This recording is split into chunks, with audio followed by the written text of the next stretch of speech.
Hello? Anybody home? Today, I want you to open your mind. I've almost come to the conclusion that the story is so damn big that the mass of people can't deal with it. We are in process of developing a whole series of techniques to get people actually to love their servitude. We face a hostile ideology, global in scope, atheistic in character, ruthless in purpose, and insidious in method. For we are opposed around the world by a monolithic and ruthless conspiracy that relies primarily on covert means for expanding its sphere of influence. To change the minds and the attitudes and the beliefs of the people to bring about one world socialist totalitarian government. The potential for the disastrous rise of misplaced power exists. It has patterned itself after every dictator who has ever planted the ripping imprint of a boot on the pages of history since the beginning of time. If you can get people to consent to the state of affairs in which they are living, then you have a much more easily controllable society than you would if you were relying wholly on clubs and firing squads and concentration camps. Tools of conquest do not necessarily come with bombs and explosions and fallout. There are weapons that are simply thoughts, attitudes, prejudices. As you connect the dots between different people, organizations, religions, history, suddenly the picture starts to form. The kingdom of God is within man, not one man nor a group of men. Someone born in the United States is not more special than someone born in Mexico. Someone who is white is not more special than someone who is black. They're just vehicles for the consciousness to experience. They do not want your children to be educated. They do not want you to think too much. It was learned that the aliens had been and were then manipulating masses of people through secret societies, witchcraft, magic, the occult, and religion. They reach into our children in music, television, books. Right, no children's innocence. How can I disprove lies that are stamped with an official seal? So if you have the opportunity to stand next to one of these machines, it feels like an altar to an alien god. Genetic power is the most awesome force the planet's ever seen, but you wield it like a kid that's found his dad's gun. The Army Air Forces has announced that a flying disc is now in the possession of the Army. Too many others know what's happening out there. And no government agency has jurisdiction over the truth. Any state, any entity, any ideology that fails to recognize the worth, the dignity, the rights of man, that state is obsolete. A case to be filed under M for Mankind in the Twilight Zone. It's about time some of you got acquainted with the real hard truth. It's the heart that says, I will not acquiesce. Freedom is the privilege to be right. Freedom from the disasters of our mistakes. You don't connect the dots. It's just a mass of what's all this about.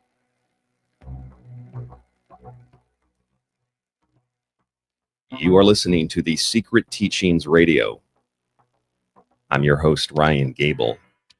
If you'd like to contact the show tonight, you can email rdgable, rdgable@yahoo.com, and find the show online by searching www.tstradio.info. It is Friday, June 6th, 2025. June 7th, where I am here in, just outside of Tokyo, Japan. And tonight's show is going to maybe be a little bit different than what some people might assume by looking at the promo picture. But I think it will be a good show tonight. And it requires a full 2-hour listen like most shows, because it is a long form presentation. So I encourage you to listen to the entire thing. And since it is Friday night, we have a live video YouTube stream. So if you're only listening via audio on Spreaker, Apple, Spotify, etc., know that you can find our YouTube page by searching TST Radio Official or by clicking the link at tstradio.info. And when you do that, you'll be able to access the YouTube show, and you can see actually the last couple of weeks we've had live Friday video shows. And those shows are, for those of you only listening in the video, only listening through YouTube, you should know that if you click the links below the video, we also have a vast archive going back so many years, it's actually hard to count. The Secret Teachings has been here for a long, long time, on and off YouTube, but we've been a radio show 5 nights a week for many years, and then on the air at least once a week before that, going back 15 years. A lot of listeners are still supporters of the show after all that time. It's a very humbling thing to see and to interact with all of you. Thank you for joining us in the chat. We have a lot of listeners, and I'm sure we'll have more joining us throughout the broadcast tonight. So, hello, welcome, good evening. It is the morning here. And I think that for this topic tonight, a nighttime listen of the show definitely makes it a little more kind of spooky or kind of scary and disturbing. Not so much here in the morning. I just got up about an hour ago, and still a disturbing subject, but it's not as disturbing. And like I said, I think that there are many things that I'll say tonight that will possibly, if not shock people, maybe make people a little bit frustrated or upset by what I will venture to state on the show tonight. But I want to make it very clear before we start with the first story here that this is not in any way, shape, or form a religiously motivated show tonight from any perspective, from any point of view, from any vantage point. I just want to make that very, very clear. If you're on YouTube or if you saw the promo on social media earlier, the show tonight is called Body and Blood of Santerian Catholicism. And for those of you who don't know what Santerianism is or Santería, we will learn about that tonight on the show. Most of you know what Catholicism is. It means universal. It's a universal world religion. It's the continuation, in essence, of the Roman Empire, at least in part. And Catholicism is the base. It's one of the foundations of Santería. It's also one of the foundations of Voodoo. And there we go from the start, one of those things that I know is shocking to a lot of people that might assume that this is a kind of Christian conservative show, and how dare I say something like that, but it's a fact that Voodoo, Santería, and many practices that are partly from Africa, partly from different parts of the world, things that you would think, oh, that's just maybe New Orleans, maybe that's just the Caribbean. They're actually rooted in Catholicism. In fact, some would say that Voodoo is 50-60% Catholicism. In fact, Voodoo practitioners utilize Catholic prayers, they utilize Catholic iconography, and it's the same with Santería. If you just go to the internet and type in Santería, and you were to just go through some pretty basic photographs from rituals or whatever, you'll start to notice that it's really Catholic. I actually forgot how Catholic it was before I started looking stuff up for tonight's show. And I came across all these images. I'm like, I can't determine, is that a Catholic church, or what is that? So it's very, very Catholic in origin. I mean, even if you think of the skeleton saint, Santa Muerta, Santa Muerta is also kind of very, very Catholic. Well, not even kind of, very, very Catholic. It's like a skeletal version of Mother Mary, in the same way that if you look at the images of Jesus as a child, I mean, that is Isis and Horus. So there's a lot of universal Catholic motifs here. And there are certainly other interpretations of where this stuff comes from, but Catholicism is a base, and has been integrated into, or was part of the founding of the more modern, I guess you could say, Western versions of these various practices. I see Jackie brings up something in the chat on YouTube. She says, not the base, what was forced upon cultures to hide behind to keep practicing, voodoo gods disguised as Catholic saints. So that's a good point. I think that it's probably a mixture of things, Jackie. I think it's a mixture of, certainly without doubt, being forced upon cultures, but because these things like Catholicism are so universal, and call them forced or call them part of the overall dominant culture, for whatever the reason might be, these things are certainly incorporated in order to sort of hide behind them. But they're also, I think, incorporated for other reasons, such as you have plenty of people who are not in any way, shape, or form Catholic, and they love Catholic iconography. And I'm not Catholic, but I do like a good Catholic church. I do like all of the images and the artwork and the designs and all of that. And I'm the furthest thing from a Catholic you could possibly find. And I incorporate a lot of that stuff, or have, into my my studio design in the past, or into my my apartment, or wherever I've been living. My stuff's really simple now, but I used to incorporate Catholic stuff just because I liked the way that it looked. And Catholicism is very ritualistic. It might be one of the most ritualistic religions that there are, in terms of the iconography and the motifs and whatnot. So you might think, you just said, Ryan, it's not a religious show. Why would you talk about Catholics? Why would you talk about religious iconography? Well, let me start by saying this. I've been asked, in fact, I was just asked in the chat, what I think about the Elon Musk Donald Trump feud. And I'll tell you very quickly what I think, because I think it relates to tonight's show. And what I think is that, regardless of whether it's a fake thing or a real thing, or honestly, I don't care. I don't trust either. One's a technocrat, and one has clearly sold out any principles that he might have had prior. Now, you can say that's a political opinion. That's not part of tonight's show either, but I think it is part of tonight's show. And let me explain to you what I mean by that. So what you're seeing on the screen right now, and if you're just listening in audio form, obviously you're not able to see this, but what you're seeing on the screen, or what you would be seeing on the screen, is a call from Elon Musk to back the impeachment of Donald Trump and to replace him, as you would assume, with J.D. Vance. And J.D. Vance, the vice president, has a really peculiar history. J.D. Vance was thrust into the White House. His entire political career was financed, directly or indirectly, by a guy that many of you know, Peter Thiel. And if you were to go read this Forbes article about Vance and Thiel, you'll learn that their relationship is really, really cozy. They've got a really close relationship. And Peter Thiel is the guy who officially founded, with venture capital money from the CIA, Palantir, and you know that whole thing we discussed on an episode of The Secret Teachings earlier this week in the archive.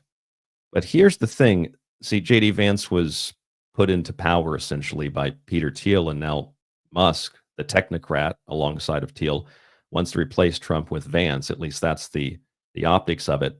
But check this out. I've mentioned this on the show before. It's kind of hard to believe. You'd have to see it for yourself. But this is a Vanity Fair article from 9 years ago.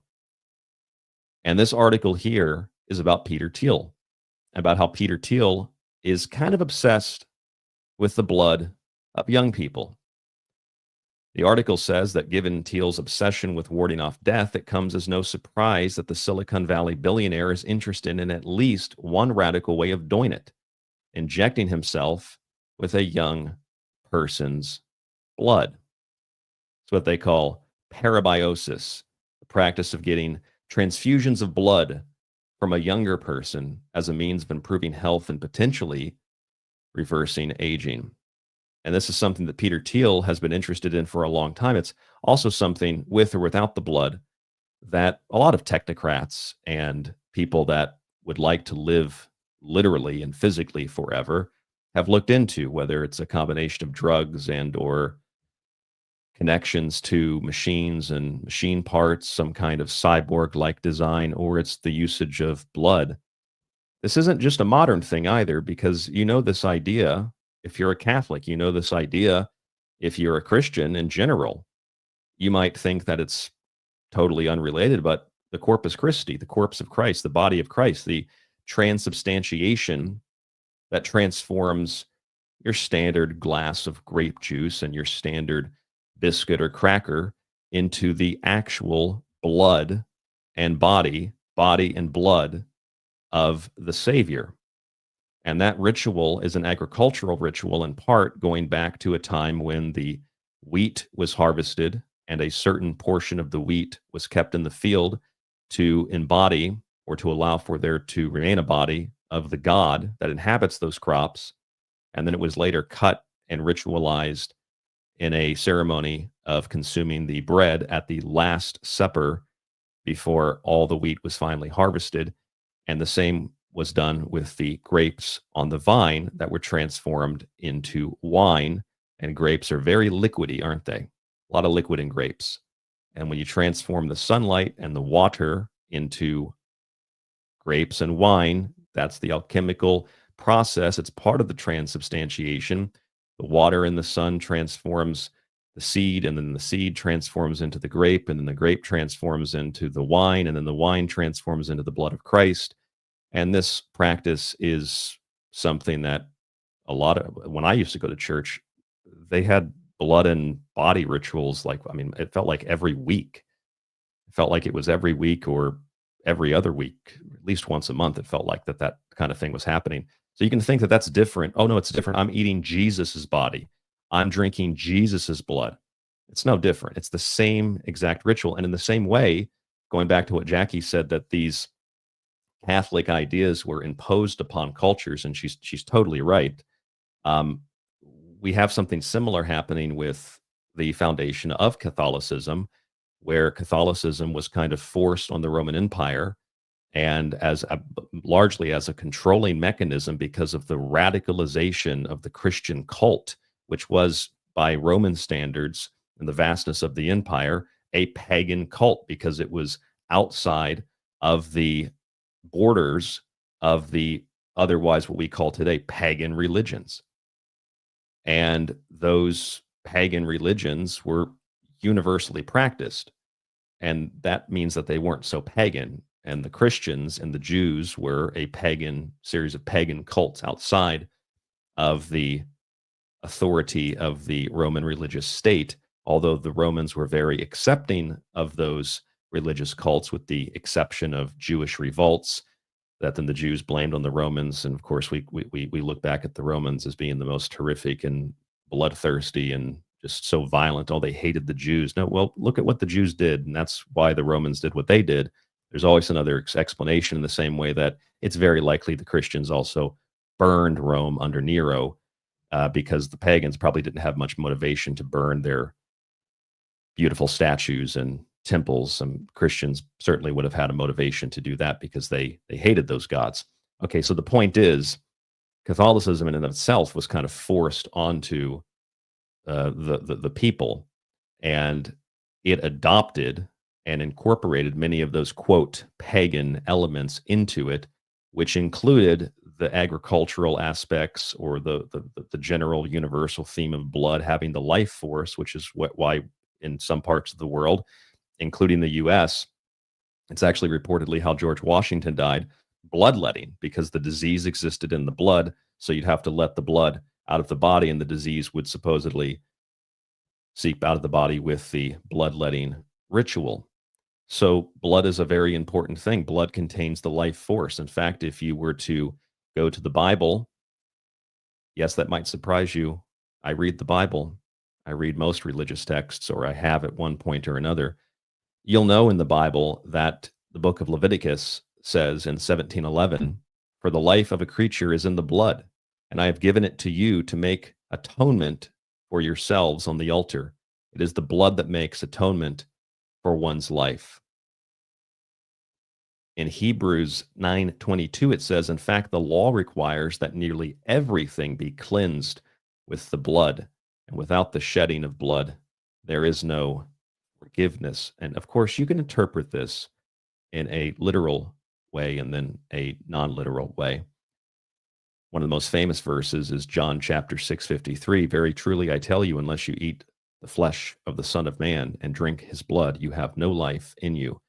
Those are things that you've probably heard at one point or another.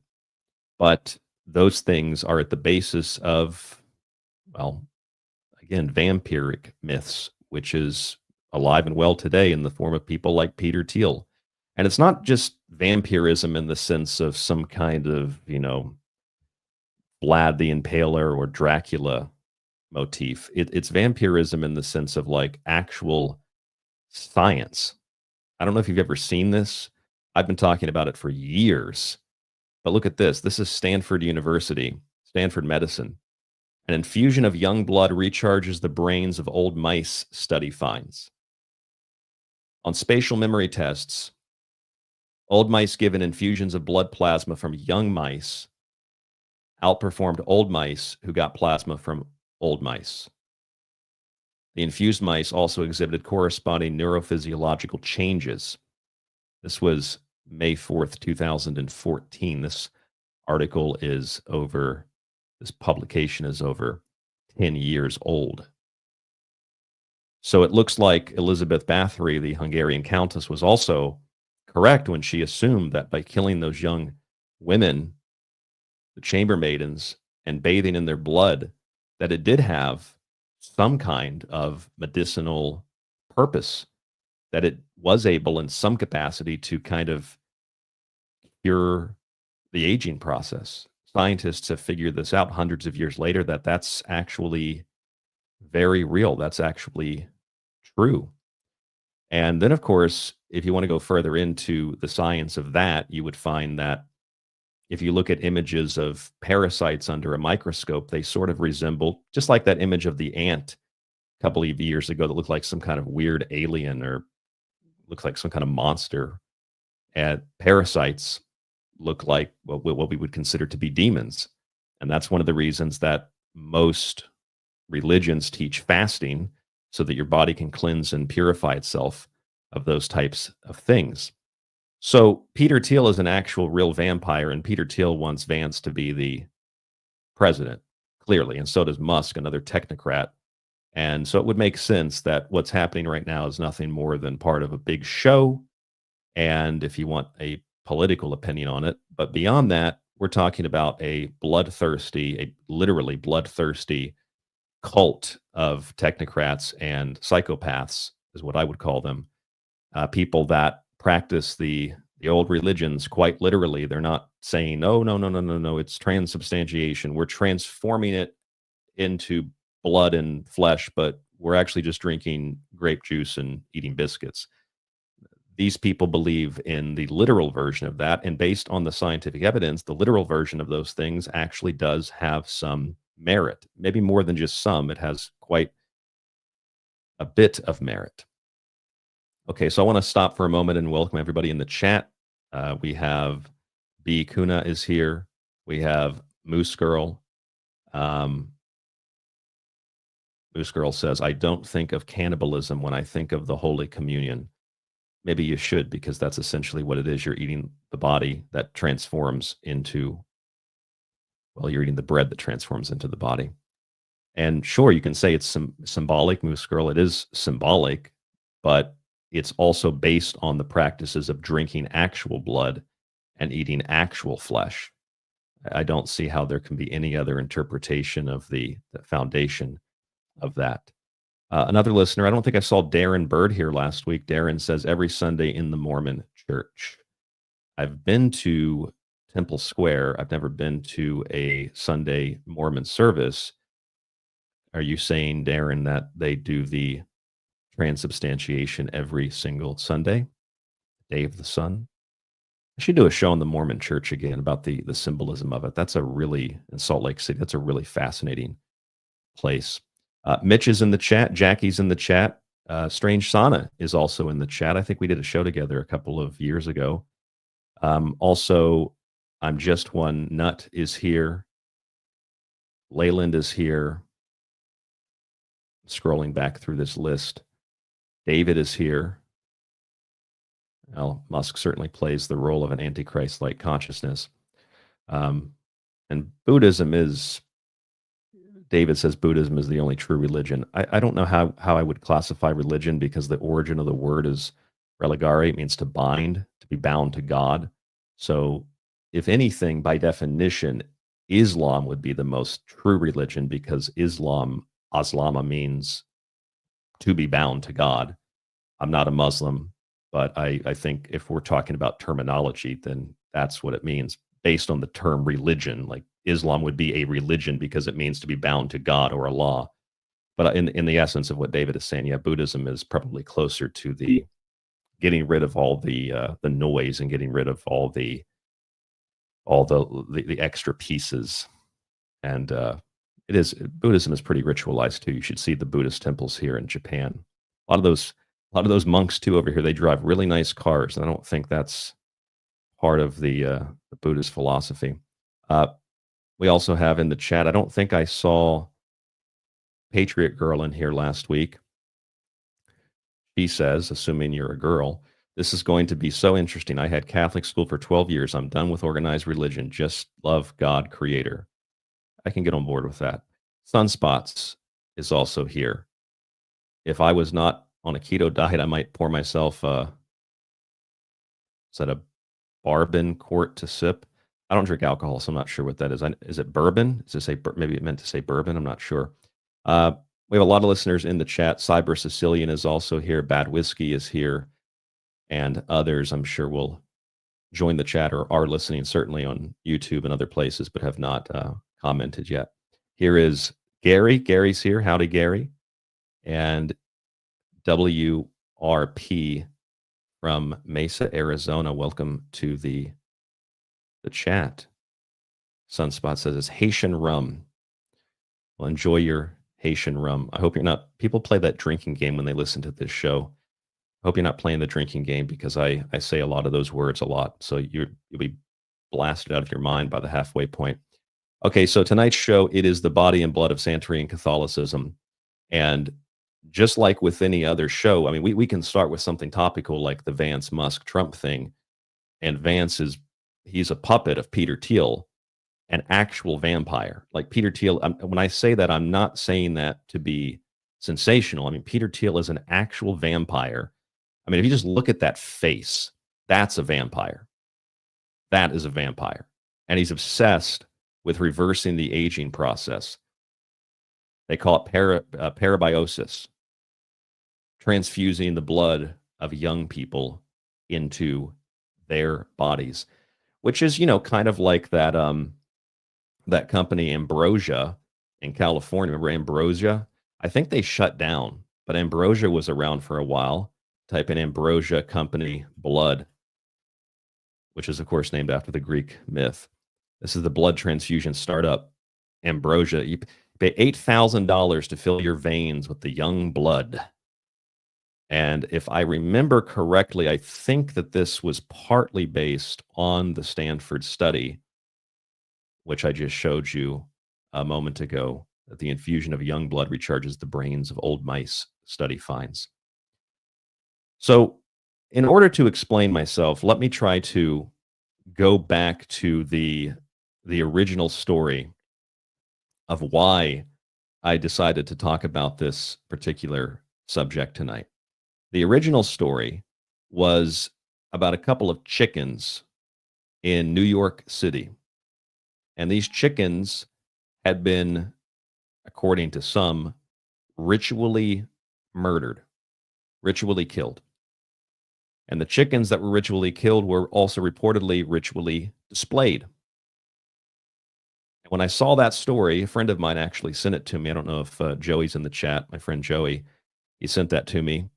And as soon as I saw it, I remembered that I've read that story before many times in the past. I've read it in places like Texas. I've read it in places like Florida. I've read it in places all over the United States. Dead chickens, dead goats, dead animals of some sort or some variety, usually chickens and goats. And they either have their heads cut off or their other body parts are dismembered in some way. Usually the heads are cut off. And that's what we read in this story. We read about the disfigurement of these chickens placed in an odd position in a wealthier part of New York City.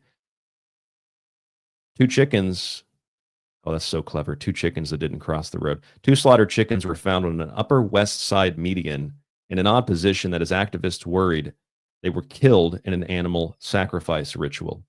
The birds were found Saturday, this was last week, lined up with their feet facing at West 89th Street and Broadway, less than a year after similar foul play 3 blocks away on Broadway and West 92nd Street.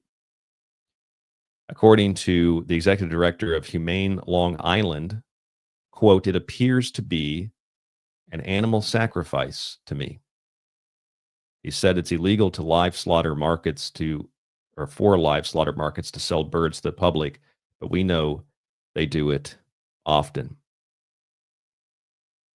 He goes on to say, from Buddhists releasing live animals in Central Park who die if not recovered, to birds tied to trees for Santería in public parks, to Shaktis killing pigs near Gateway National Park, to whatever this is. Now, that's coming from someone who's an animal humane rights activist. But there are a lot of people that get really upset and really uncomfortable when they see stories like this, which is what originally brought my attention to the transubstantiation, to the Corpus Christi, to the Eucharist, to the body, and to the blood. Because for anybody that gets frustrated or annoyed or uncomfortable or thinks that it's Satan and they get their crosses out to ward him off, that's all fine and dandy. But Christians should understand that they practice the exact same type of ritual. You can say it's symbolic. Why would you this is the thing for me. If you looked at Voodoo, if you looked at Santeria, if you looked at anything else, and you said, well, they sacrifice animals, and that's wrong. Well, one, the Bible is filled with both descriptions and proscriptions for animal sacrifice. So are most religious texts, and so are virtually every culture on planet Earth, going back hundreds, going back thousands of years. That's the first thing. The second thing is, if it is a symbolic thing, if it's purely symbolic that they're taking the juice and the bread and turning it into blood and a body, or body and blood, why would you want to have a symbolic version of the very thing that is supposed to be so horrific and so satanic and so evil? I don't understand why you would want to have a symbolic version of that. That would be like Christians saying, well, you know that whole black mass thing that the witches supposedly do, where they go run naked in the woods with the devil and have intercourse with the devil and levitate and all that? We do the same thing, but it's all symbolic. So when we get together in church for our mass and we all get naked and have an orgy, we don't actually penetrate. It's just a symbolic orgy for God, and it's not what the Satanists or the witches do.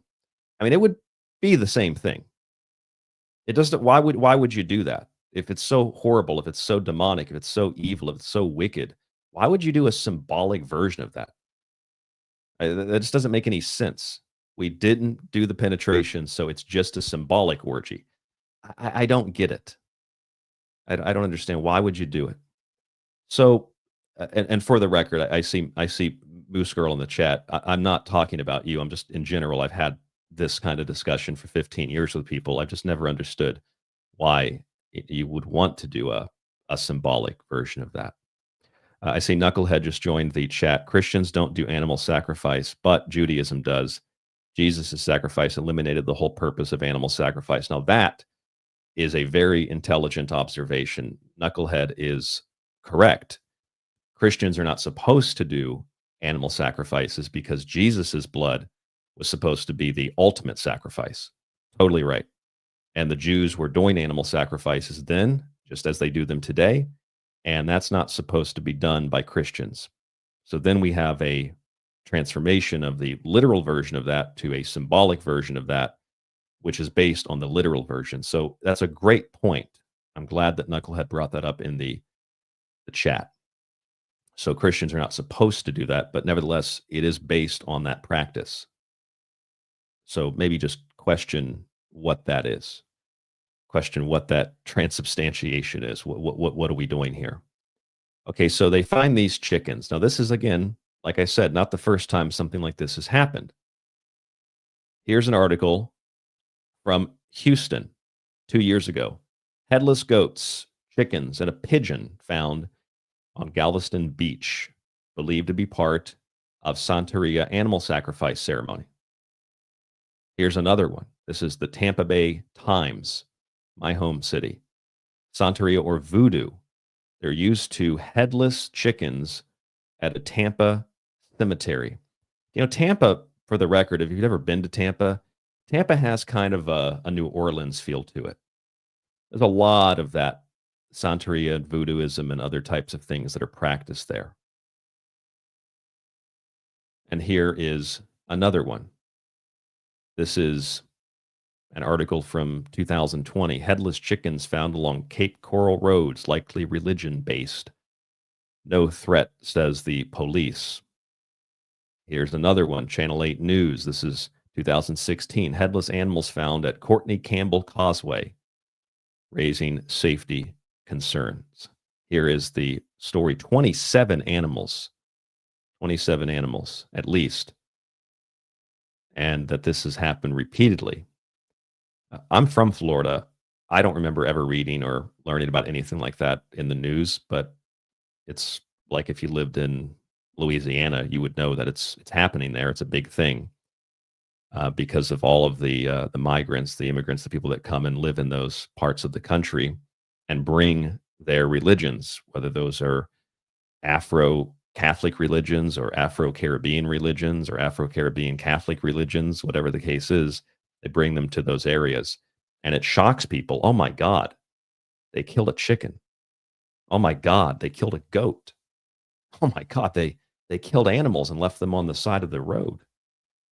And they might just dump the bodies. But I feel like if you're really a practitioner of Santería, or if you're really a practitioner of Voodoo, I feel like you wouldn't do that, though. Unless you're trying to make a point, or unless you're trying to bring awareness or attention to your cause or to your cult. I don't think that that's something people would do. I don't think it's something people would normally do, because there's a lot of people that practice these things. And how often do you read about dead chickens or dead goats or dead this or dead that on the side of the road? It's not very common. You obviously see roadkill, but that's not what these are. These are ritually murdered, which I guess that's an assumption to some degree, but ritually murdered animals. And considering the mass migrations into this country of people that practice these things, or the history of people that lived here generationally, you would expect to see a lot more of this. So I don't think that it's something that is point and proof of some disturbing satanic cult, which is how a lot of people think about it or see it, or how it's kind of reported on and implied. I think it's people that maybe maybe they've never done it before, and then they don't know what to do with the bodies, and so they just dump them on the side of the road, kind of like the state of Florida does to presidential ballots. They just dump them on the side of the road. That might be what it is. So maybe what we're dealing with are people that are kind of amateurs, That's kind of my assessment, my point of view to some degree. I think it's kind of like people that are probably amateurs, because I don't think that people who practice Santería or Voodoo seriously are in the practice of killing those animals and then just dumping them randomly on the side of the road. That sounds like something amateurs or people that don't know what they're doing would do. Okay, that's really neither here nor there. There's a question I have, though, as we welcome Empyrean and Clint into the chat room. I have a question, though. Is another question I have. For anybody that would be concerned about this, it's just a thought, okay? I think it's really ironic. It's ironic for a lot of reasons. Really, really ironic.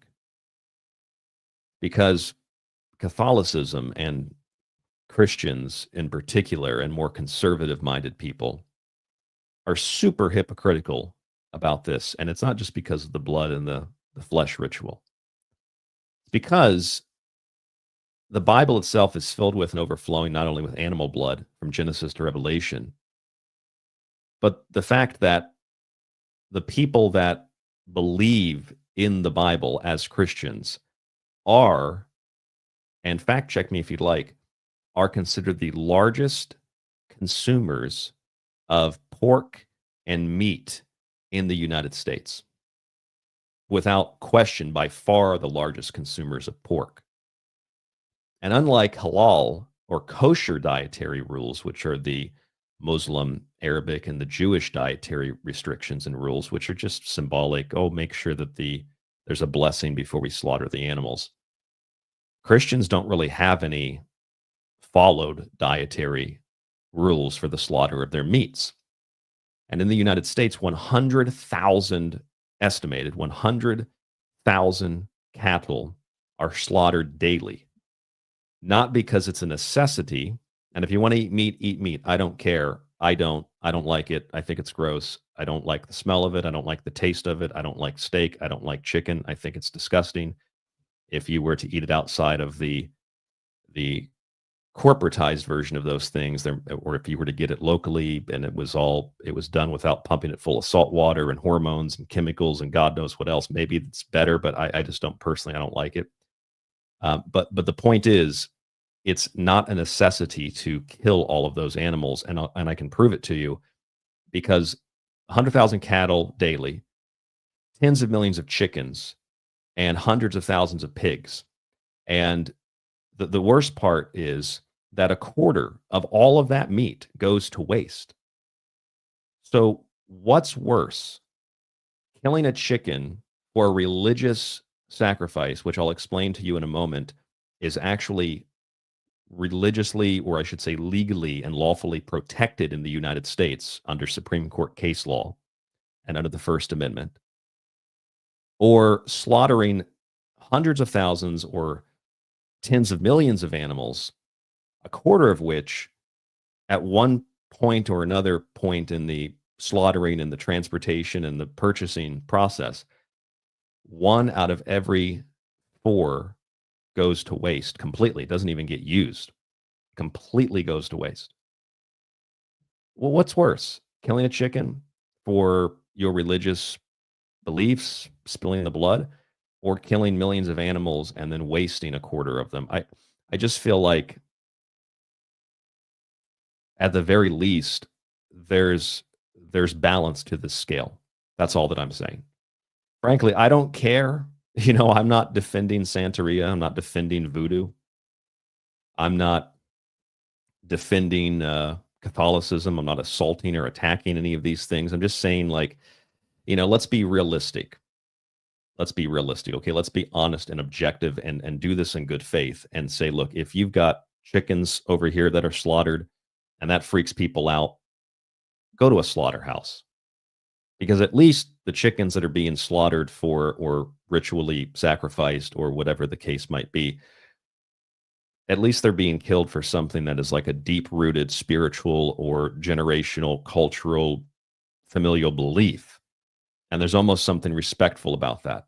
When you have slaughterhouses behind the scenes that you don't see, many of which employ people that are not legally in the country, and those people are routinely injured or die, and they don't get medical coverage, and they can't get assistance or go to the hospital.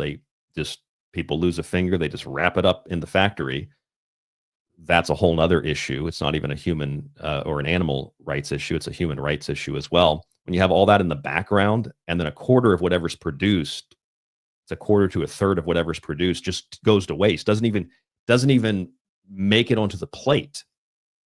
I mean, I feel like I'm kind of leaning in the direction of that's worse than killing a couple of chickens.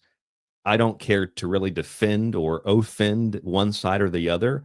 I'm just trying to bring some objective balance to this equation and trying to observe this in a way that I think is without bias. So I think that's certainly something that needs to be considered. Knucklehead is back in the chat. Knucklehead says Voodoo and Santería are forms of witchcraft. Those aren't sacrifices. They're killed for the purpose of casting spells. Well, I think I get the idea of what you're saying, but if you looked up the definition of a sacrifice is usually you give up. You have to give up something, but it's usually the slaughtering of an animal for whatever the reason is. By definition, whether it's for a spell or something else, it is an animal sacrifice. You are sacrificing the life of something, taking the life of something to cast your spell. Empyrean in the chat says, Ryan, do you think people are going back to animal sacrifice because the new modern religious institutions are failing to help the people? There's another good question from the chat room. That is a great question, because I think that Christianity in particular is at an all-time low. I mean, that's not really saying a lot, because 2/3 of the country plus are still Christian, but Christianity is an all-time low in the United States. I think that there might be something really interesting about that fact mixed with the fact that men now are wanting families, and men now are going to church more than women are, which I think is without doubt probably the first time in the history of at least this country where that kind of thing has happened. But Christianity seems to be faltering, and there's probably a lot of reasons for that. One, probably a lot of that rape stuff. That's probably part of the reason that people don't trust the church, which I'm sure, I can get on board with the Christian argument that, well, that's really the devil working within the institution. And I say, I get that, but I don't really think that you need to have an institutional religion. But we do have a lot of atheists. We do have a lot of people that consider themselves to be witches, especially a lot of young women that consider themselves to be witches. So that's a good question. Maybe some of it has to do with people that don't trust these institutions. I think a lot more of it probably has to do with kind of a counterculture, because people think that it's funny or think that it's cool to, I don't know if I'd call it a religion, but practice certain types of spells or binding rituals for political purposes. The magic for the resistance type of folks. And I don't know if you could classify that as a religion, but that does get grouped in with people that are identifying as witches. I mean, look, I used to work at an occult bookstore very temporarily, but I used to work, and the people that came in there, they're just like, I don't want to recommend a book to you because you're gonna hurt people with it. You're gonna hurt yourself with it. It's not like you're looking for knowledge. Like, people came in there looking, I want the most baneful thing you have because I got to get rid of a problem. It's like, I don't really want to be a part of that. What would you recommend? I'd recommend The Secret Teachings of All Ages. I'd recommend that book. And there's good baneful stuff in here. Sure, yeah, there's lots of baneful stuff in there. Maybe that's where a white lie kind of suffices to keep people from doing really bad things to other people. I'm also kind of being sarcastic about it. But yeah, so Imperium asks that question. People are going back to animal sacrifices because of the modern religious institutions. I also wouldn't even say that they're going back to animal sacrifices. I just think it's part, the ones that we're discussing are part of a long history of such sacrifices within your Santería, within your Voodoo, within your, how do you pronounce it in Spanish? Brujeria, which is something that some celebrities practice. It's just basically witchcraft, a version of witchcraft. But see, okay, we should probably define what that even means. Let's define what witchcraft means. Witchcraft is pharmacology. That's witchcraft. Aspirin is witchcraft. Pharmakia is witchcraft. Witchcraft is knowing what herbs to mix together. The last time you made a salad and you put some maybe dill or you put some parsley, that's witchcraft. The last time that you maybe made a home remedy, apple cider vinegar, honey, cayenne pepper, maybe a clove of garlic, that's witchcraft. You might disagree, but that is classified as witchcraft. Any kind of practice where you're looking at herbs and roots and spices and you're trying to put concoctions and mix things together and make medicines and salves and things like that, that's all witchcraft. And I don't even know if I would consider what people in popular culture consider witchcraft to be. I don't know if I'd even consider that to be witchcraft. Because if you're creating some kind of potion or some kind of concoction, how much of that, in terms of how we view it and how we define it, how much of that is defined or perceived based on movies and pop culture, as opposed to what the actual definition of those words mean? Like witchcraft, one of its original definitions means to bewitch or to fascinate. And how often do we use the word fascinate in conversations? That's fascinating. What you're saying is that's witchcraft. Like Anton Mesmer, that's mesmerizing. We don't really use that word, but fascinating is just like mesmerizing, to be mesmerized, to be magnetically attracted or repulsed by something. The animal magnetism of Anton Mesmer. That's witchcraft, to be fascinated.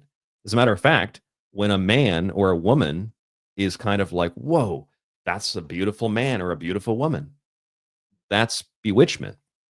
That's witchcraft, which is why you see in a lot of movies and TV shows that the old hag witch, the archetype of the old hag witch, often appears in the form of a very voluptuous young woman.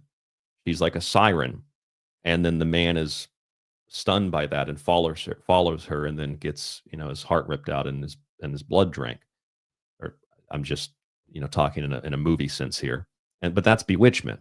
So I don't even know if, like, with so many other words, the definition of witchcraft is like totally different from the pop culture perception of it. In the same way that the definition of like Satanism is even different than the pop culture definition of it. Because a lot of people, I think it's unfortunately, would disregard anything about Santería or Brujeria or Voodoo or anything like that as being demonic or satanic, while they simultaneously perform symbolic, ritualized versions of what those people might perform literally, or also, we just assume it, well, if you're a voodoo practitioner, you just kill animals. I don't know if that's always the case. In fact, I'm pretty sure that just like in Christianity, where there are like hundreds or thousands of unique interpretations, probably hundreds of unique ones, there's a lot of unique interpretations of voodoo, because I've met people that practice voodoo and they do not, under any circumstance, kill a living thing. I'm not saying that's traditional or not traditional. I'm just saying I've met people that are voodoo practitioners that don't kill a living thing. And I guess you could say, well, if they don't do that, then they're not really voodoo practitioners. You could just argue and debate this until Jesus comes back. So I'm not attempting to reach a conclusion about it. I'm just trying to give you a different perspective on some of this. Jackie in the chat says most people get their knowledge of the practices of crafts from Hollywood movies. Well, that's it. Yeah, exactly. That's what I'm saying. It's mostly from Hollywood movies. It's pop culture, which we could say something very controversial here. That's also where you get your views on World War II. That's also where you get your views on Hitler. That's also where you don't get your views on Joseph Stalin or Mao Zedong. That's also where you get your views about pretty much everything that we think we know, or you think you know. You get it from movies and TV. We get more from that than we get from history books. That's it. Okay, so let me go back to the chat room here. Knucklehead says Satanism is simple. It serves its service to self, as opposed to Christianity, which is based on service to others. That's essentially what it is. It's service to self. That's pretty much it. Service to self. Patriot Girl agrees with Knucklehead in the chat. And Imperium Imperium, do you disagree? You think you're mixing up Satanism and Luciferianism? That Luciferianism thing, that's like a whole nother issue. There's just, again, there's so many different definitions. The point is, the killing of these animals, it's a little hypocritical to think that using the body and blood of animals is wrong or satanic or even illegal, because it's not any of those things. And if it is, then Christianity is just as satanic and wrong and evil. And Christians eat more meat and waste more meat than any other religious group, statistically, and especially in the United States. I just don't think that you can be on a high white horse of the apocalypse while you're killing hundreds of thousands of animals, millions of animals every day and every year. And you're not even doing it with religious prescriptions or like halal or kosher dietary, blessings. You're just doing it to do it and then wasting a good portion of it. I got to think that, Santería is a little bit more rational than that. And then there's also, there's the thing that I just said legally. There's the thing about animal sacrifice in the United States that we could debate all day whether or not it's right or wrong from a moral or whatever standpoint. Kind of like that. Remember the Haitian story in the news about how they're eating cats or something? And hey, that's actually true. There were people that were eating cats.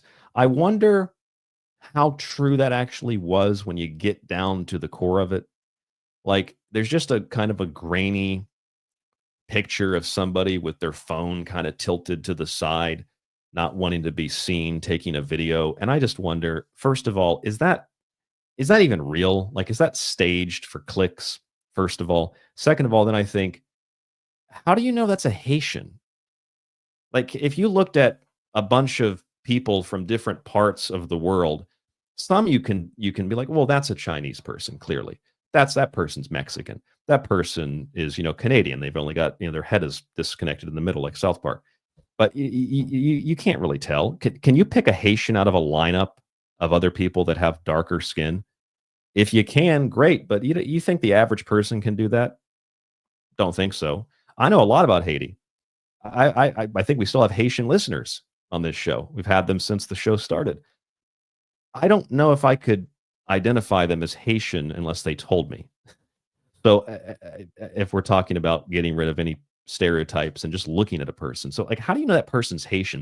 You know what that's like? That's like that story we talked about on last night's show, where a woman in New Jersey watches the 5, quote, dancing Israelis, where there were 3 of them on the van, filming, photographing, taking pictures of themselves, laughing, smiling, and dancing while the World Trade Center in the background was doing its thing. And then when the police found the van, because the woman contacted the law enforcement, she thought it was suspicious, which, yeah, pretty suspicious. They found the van, and the van, when they pulled it over, had 5 people in it, and they found a box cutter, $4,700, I think it was, in USD cash, and they found a bunch of other mysterious stuff. And when they asked the people who they were, I think it was the driver, tells the police, "We are Israel." That's a quote. "We are Israel. We're not your problem. The Palestinians are the problem."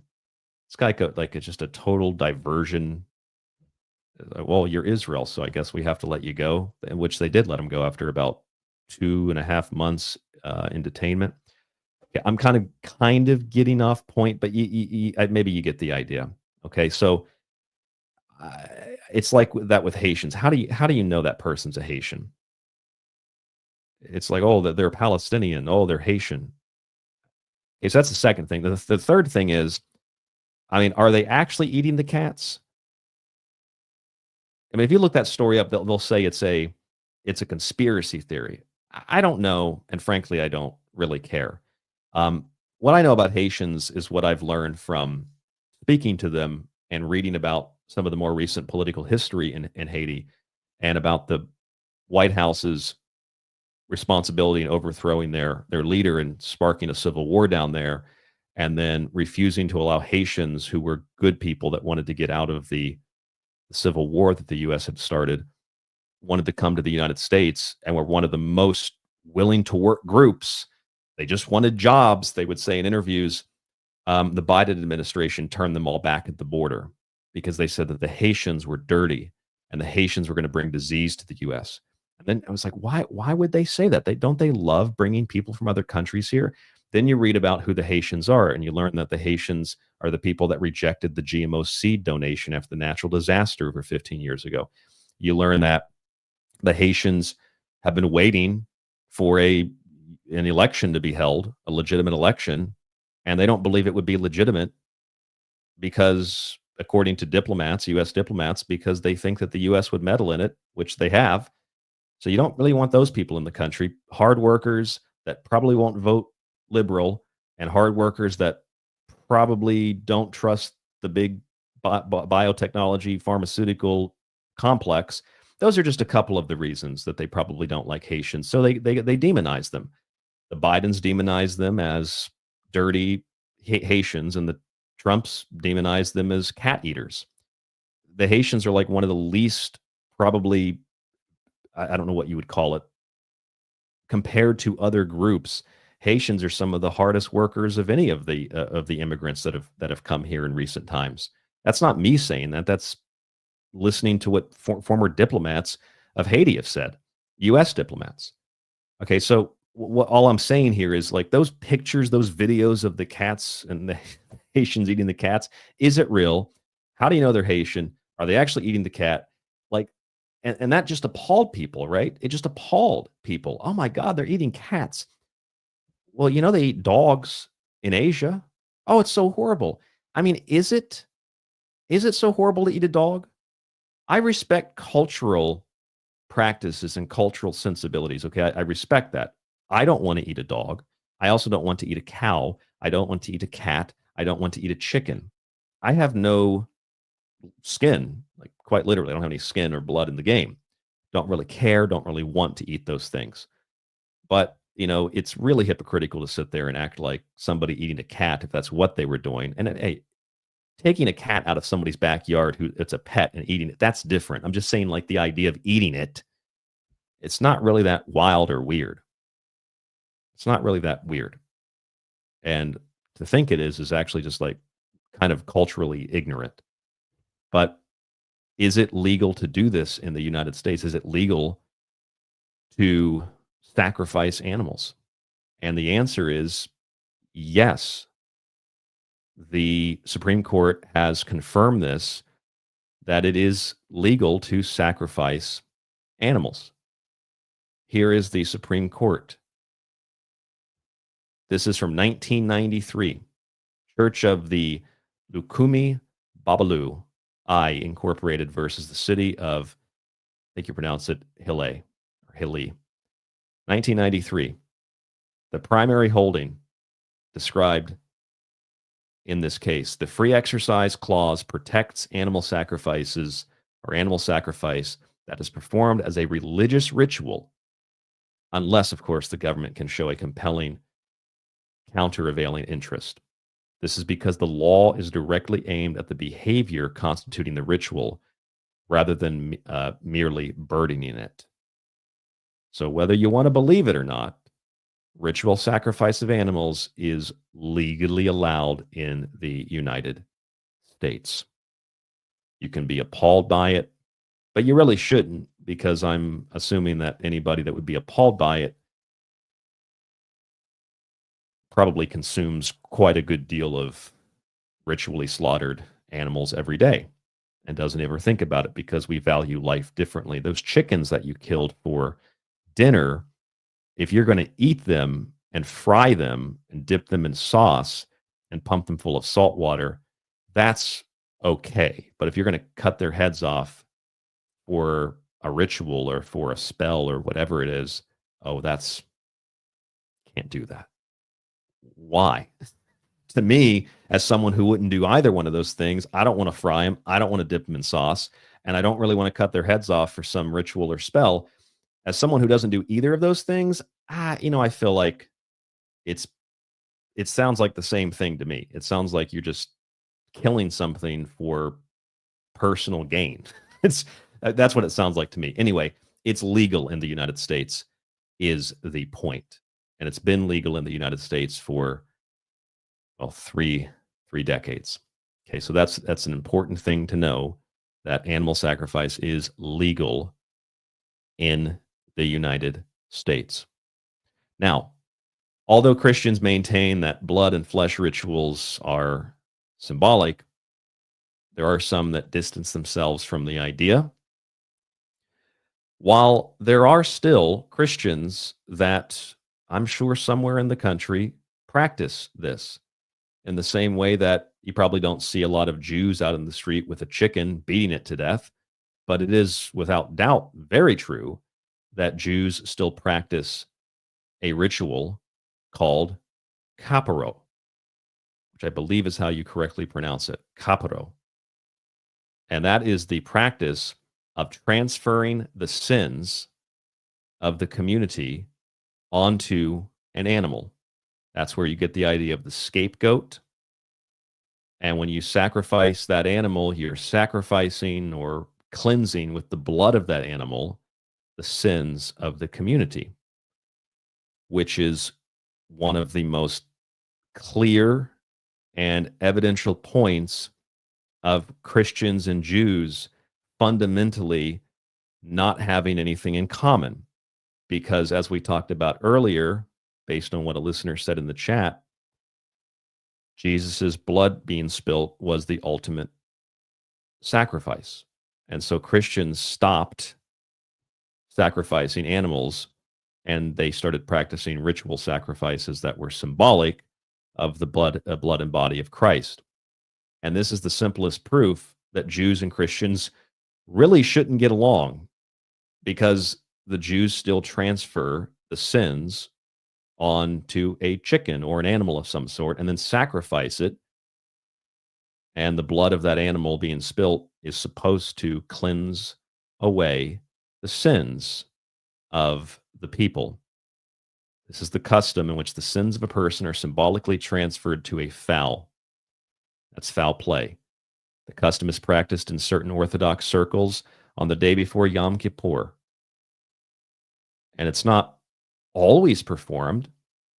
Some don't use chickens. Some use other animals. And I read this, I thought that this was pretty funny. Some use money. That's really funny to me. So that version of the ritual, as I've seen it, is someone who has like money. It's a Jewish person who has money, and then they like wave it over the head of the individual. And that's supposed to cleanse them of their sins. They literally use the root of all evil to cleanse people of their sins. Big stack of Benjamins. It cleanses you of your sins. I'm joking, but I'm not joking. They really do use money. I'm sure there's lots of interpretations of it. There are paper wands over here in Japan in Shinto rituals that they use to cleanse you through the paper, the purifying of the white paper. And I'd assume that maybe there's a relationship between that, but the Jews actually use like money. What a stereotype, right? But they'll typically use chickens, and then they will kill them. That's what you see partly in the promo picture there, which I've put together with a slaughterhouse in the background, someone who appears to be a rabbi or rabbinically dressed as one, performing the caparot, someone on the left holding a chicken, as in sacrifice of a chicken in Santería, and an image of the very bottom left there of one of the Santerian images I found online that is strikingly Catholic. So it's a combination of many things there. And you just can't convince me that the Jewish practice, the Santerian practice, the Catholic practice, the slaughterhouse practice, you can't convince me that any of those things are any more moral or any more ethical or any more right or any more wrong. As far as I'm concerned, they're all the same thing. I'm not lining up as an animal rights activist, but I'm also not lining up to defend or offend against one of them or the other. If Jews can kill a chicken to atone for their sins, you don't see people complaining about that, because if you did, you'd be labeled an anti-Semite. And you don't really see, people lining up to that are people that are not animal rights activists lining up to shut down slaughterhouses, which are way worse than any kind of ritual that you might perform in your backyard. I can guarantee you that. You read about what goes on or see what goes on in a slaughterhouse, if you were a chicken or something, you'd want the rabbi to beat your brains out on the street. You'd want the Santerian priest or priestess to slit your throat, because that slaughterhouse is one of the most horrific things. And it doesn't just affect animals, it affects workers, usually undocumented workers, that I think we've ever developed as a form of mechanized death. And they don't just kill them, they torture them. So I think if I was a chicken, I would definitely want the rabbi to beat my brains out on the sidewalk. It would be way more humane than what happens in a slaughterhouse. Okay. So let's just get that straight, whether that's offensive to you or not, or to your sensibilities. That's pretty close to a fact that what goes on in a slaughterhouse is way worse than anything that you would find in caparot, anything that you would find in brujeria. How you pronounce it? Brujeria. I can't speak Spanish for the life of me. It is so, people are like, how are you learning Japanese? It's like, it's way easier than Spanish. I don't know how anybody speaks Spanish. That is like one of the hardest languages to me. I just don't have the tongue for it. But Brujeria, and then Voodoo and all the other practices. By the way, for those of you who don't know, did you know Black Lives Matter is actually based on West African religious practices? Did you know that? Well, obviously, Patrice Coolers and the others are trained Marxists in their own words, but that they perform libation rituals to the dead, that they practice ceremonial Garden of Eden style rituals. Have you seen that in Los Angeles? I think it was in Los Angeles. Yeah, Black Lives Matter is actually based on Western African religion, but really a distortion of it, because their whole goal is to destroy the Western prescribed nuclear family unit, which is one of the primary things that has destroyed the Black communities of the United States. So that's kind of, in a way, ironic, but then you realize, oh, it's not really ironic. It's more like a plan. It's all part of an agenda. And they don't certainly in any way, shape, or form really represent those religions. Okay, so with all of that being said, with all of that being presented, let me bring us back to the main subject tonight, and let's expand on that main subject. And in order to do that, we need to look at a couple of recent articles. Well, I guess I'll just pull up one of them because they're all pretty much the same. But we're going to look at a couple of stories here within this article about how there are children in Africa, not just Africa, but children in Africa, who have albinoism, or they have lighter skin, lighter eyes, and they're seen as anomalies. And as a result of their features and characteristics, many of them are taken and sold by their parents. Not because, oh, they're albino, they got lighter skin, but no, they sell them because of the uniqueness of their skin and eyes, which are believed to hold some sort of medicinal properties. In South Africa, it's common for some of these children, especially albino ones, to be sold or kidnapped for organs and body parts. And by sold, I mean their parents will sell them. Albinos are believed to contain good fortune within their body and blood. I'm sure it's very similar to how people that have some kind of deformity or some kind of disease, clearly has a disease, for those people to, in some cultures, be elevated to the position of shaman.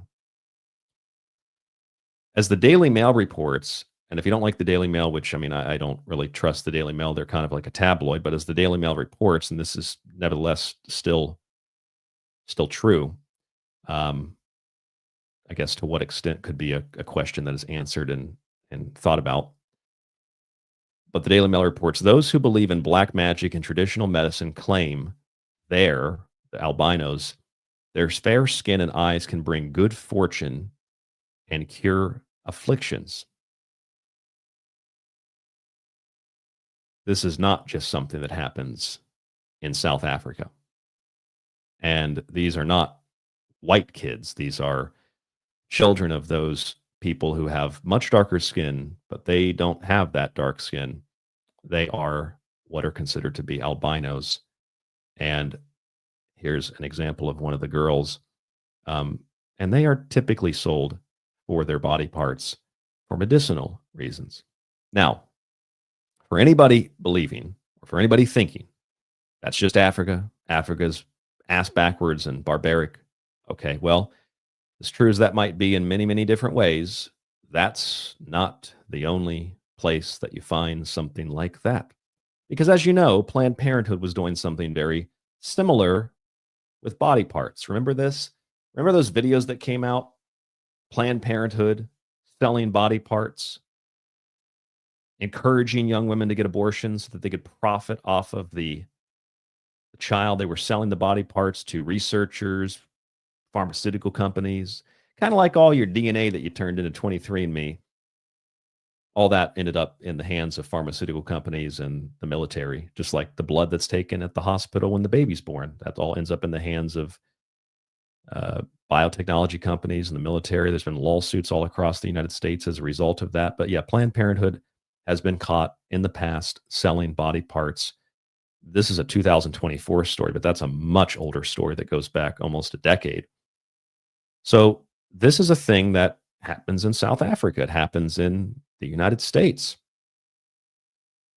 It's also something that you'll find is a pretty consistent thing in Korea and China. When you think of Chinese medicine traditionally is like roots, herbs, mushrooms, things like this. Most Asian medicine is more, no pun intended, rooted in natural practices or things that might seem crazy, but the meridian system of the body, acupuncture, and things of that nature. But there is a history of what you see on your screen right now. I will make it a little bit bigger. This is a story from 2012. It's one of the stories that has been burned into my brain over all these years of radio. It's ABC News. It says Chinese-made infant flesh capsules seized in South Korea. The dried flesh of dead infants appears to be the not-so-secret ingredient in a health supplement that is reportedly being smuggled out of China. The performance enhancement pills, touted for increasing vitality and sex drive, have been found in the luggage of tourists and in international mail, according to South Korean authorities. They said they had confiscated nearly 17,500 of the human flesh capsules. This was since last August, back in 2012, according to a report from the Wall Street Journal. South Korean authorities warned that the pills could be dangerous to human health. And then they give the reasons why. Maybe the dried human tissues might not have been sterilized. And that's the reason.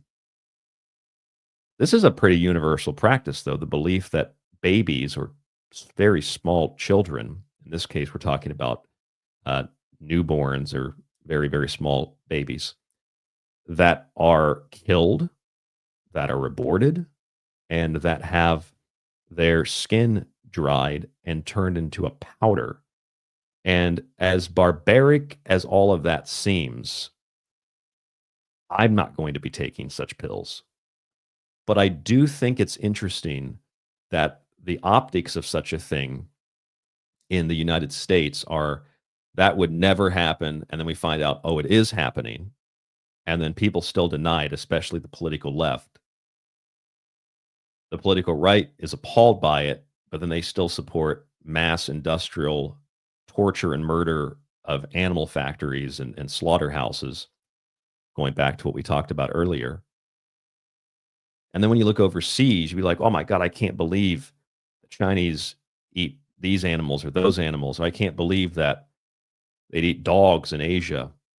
And oh my God, look, they've got infant flesh capsules and the Chinese are trying to smuggle into South Korea.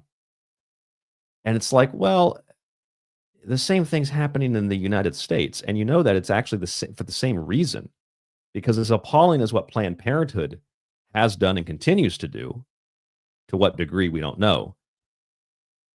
But the reason that they were selling those body parts, sure, for profit, but you know why some people were buying them? For pharmaceutical reasons. That's right, for pharmaceutical reasons. They were buying them to experiment with new drugs for medicinal reasons. And that's exactly why these infant flesh capsules were being manufactured in China and, in this case, shipped into South Korea. And that wasn't a one-off story. There were several of those stories over 10, 15 years ago. And now here's a recent one from 3 years ago. Chinese-made infant flesh pills smuggled to Korea again. Despite Korea's crackdown on the smuggling of capsules from China containing the powdered flesh of dead babies, attempts to smuggle the infant flesh capsules into Korea are still continuing. According to data by the Korean Customs Service, submitted to Representative Kim Yong-sun of the ruling People Power Party, a Authorities have confiscated 1,065 capsules of human flesh found in travelers' belongings from 2016 to 2021 in 6 separate cases. Customs officials detected 476 tablets in 2016, 279 in 2017, and 300 tablets in 2018. While there were no cases of detection in 2019 and 2020, the Customs Agency again detected 10 tablets last year. Now, this isn't like tens or hundreds of millions. There's probably a black market for this. There certainly is a black market for this. But it's based on the idea. I should be. Let me be very careful walking this tightrope. The people that make and sell these things are probably insane. But the idea is still, generally speaking, based on you have a baby, and that baby is fresh and new. They have that new baby smell, and they are the ultimate symbol of life and potential. And if you hate life and you hate potential, you would kill that baby, as so many cultures and peoples have been accused of, as being Satanists and hating life and potential. Or you see that life and that potential, and you think, I need to get that life and that potential inside of me. So you kill, or you find already dead, or you abort, and then you take the baby. They probably have breeder farms for this. You take the baby, and then you dry it out, chop it into pieces, take the flesh, or you just skin it. I'm sure they use the other organs and body parts too. But you skin it, you take the skin, you dry it out, put it into pills, and that's the easiest way to get the life and the potential of that baby into you, which is what we call sympathetic magic. It's the same reason that people, I wasn't there, so I don't know for sure, but people reportedly would purchase the blood of fallen gladiators, because that blood, or even the blood of someone who didn't die in the Colosseum, that blood contains the essence, the life force, the strength, the ferociousness of that person, dead or alive. And if you drink that blood, then you obtain those same qualities. That's the idea. In fact, blood of gladiators was sold as a cure for epilepsy. The blood of gladiators was sold as a kind of cure-all medicinal product.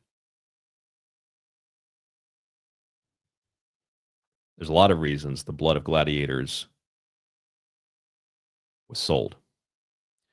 And so, that idea of sympathetic magic is at the root of the transubstantiation. It's at the root of Corpus Christi. It's not just a matter of, oh, why would you have this symbolic ritual if you think the literal version of it's so evil? Well, because the symbolic ritual became symbolic when the Christians said Jesus's blood was the blood that, with the last blood that needed to be shed. So we symbolically consume that blood. It's more than just that. You're drinking the blood. Why?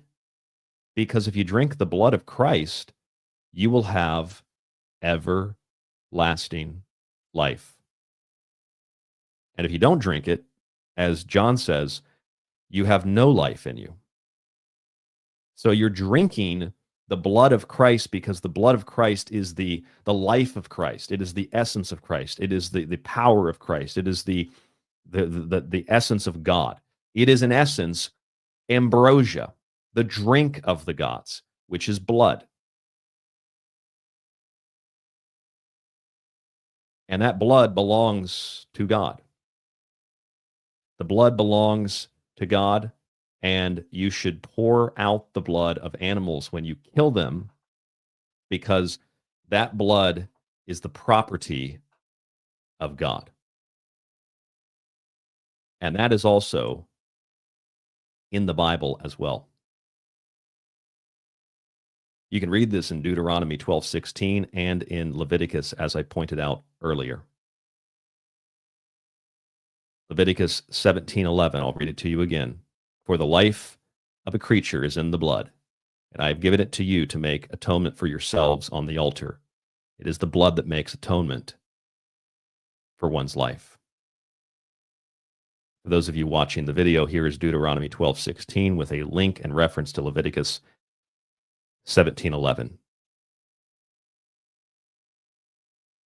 But you must not eat the blood. Pour it on the ground like water, because the blood contains the life force, the life force of the individual. This is why they would take baby flesh and powder it. This is why Planned Parenthood would use those body parts and sell them to pharmaceutical companies to make medicinal cures. This is why Peter Thiel is obsessed with the blood of young people. This is why Christians drink the blood of Christ, because that is the sympathetic magic, and it's behind all of this stuff. It's the same idea. And I think that this idea is, I know that this idea is universal. It's why bloodletting was popular. Blood was the carrier of disease. It's this idea that is not just about blood, it's about anything related to sympathies and antipathies. I mean, if you're thinking, I want to obtain the love of a woman, who do you go to? You go to Venus, the goddess of love. You go to Aphrodite, the beautiful goddess, and you find her associations, her colors, green, for example. You find her planet, as Venus. You find the metals of that planet, the associated stones of that planet, the associated plants of that planet. And you wear those things or hold those things, and you use them as part of your ritual to attract the thing that you wish to attract through the power of Venus. That's sympathetic magic. And every person you see walking around with a Christian cross, as we call it, with Jesus, with the crucifix, the Corpus Christi, is practicing contagious magic. Because contagious magic means that if two things were once in contact with one another, physically or in some symbolic way, when they are removed from each other and separated, they still pull and draw on each other. I mean, this is the foundation of modern physics, right? The idea that two things can be in two different places, but they act on one another at a distance. And that idea of those two things being pulled apart, so like my hair on my head, cut my hair, take my hair, you can operate on the hair from a distance and heal me or harm me.